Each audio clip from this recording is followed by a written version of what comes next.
tell me 2 or 3 things that the growth owl is great at in building relationships. What are 2 or 3 things that you do personally to build your ecosystem? I gotta say, I think something that really diversifies me and helps me make a really good connection. I can identify fairly quickly, but also communicate in a very sensitive way to my clients what their progress hijacks are. Progress And I Woo, haven't listen to that. progress hijacks. I have a name for them. I call them periwinkle zombies. Periwinkle because the color is actually kind of nice, right? Yes. It's you see something in periwinkle, that's kind of a nice color. Oh, isn't But that at the end of the day, it's a zombie.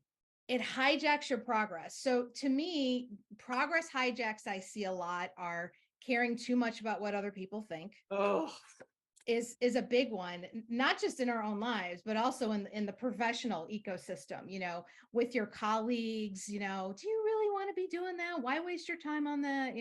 That's a great progress hijack or periwinkle zombie. Anything that wants to bring you back in your comfort zone, like we were talking about 5 not 50. Maybe you're working on that 5 and it's still a little bit of a struggle for you and you're just ready to kind of like you're on the fence to just take, throw it out, right?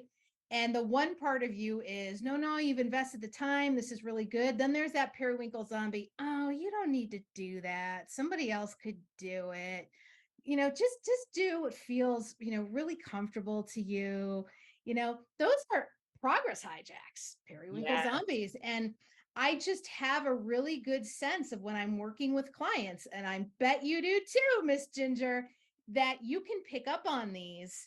But Yes. work with your clients in a way where, you're not kind of being the Gordon Ramsay of it. You're gently identifying it and then providing them tips on Yes. how to utilize it.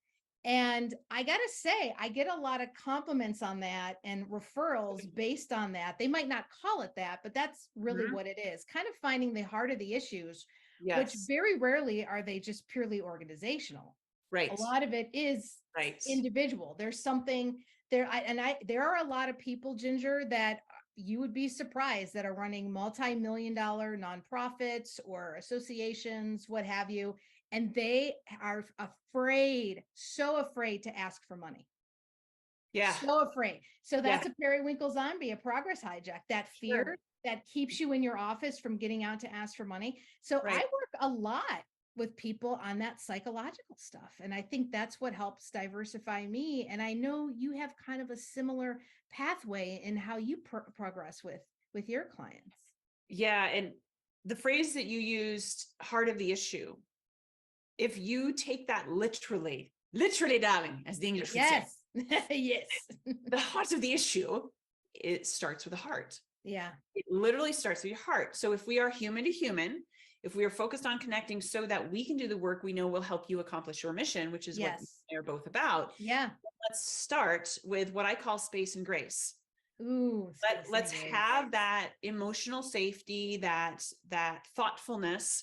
Like I'll tell whole rooms at keynotes with thousands of people, this is a safe environment. There is no judgment. It's suspended. And I do a few illustrative exercises, which certainly it gets some uncomfortable ripple laughter. And then it's a really good message that it works because I let people know a few times, we got space and grace, you be you, everybody here loves you, let's go. But we must have that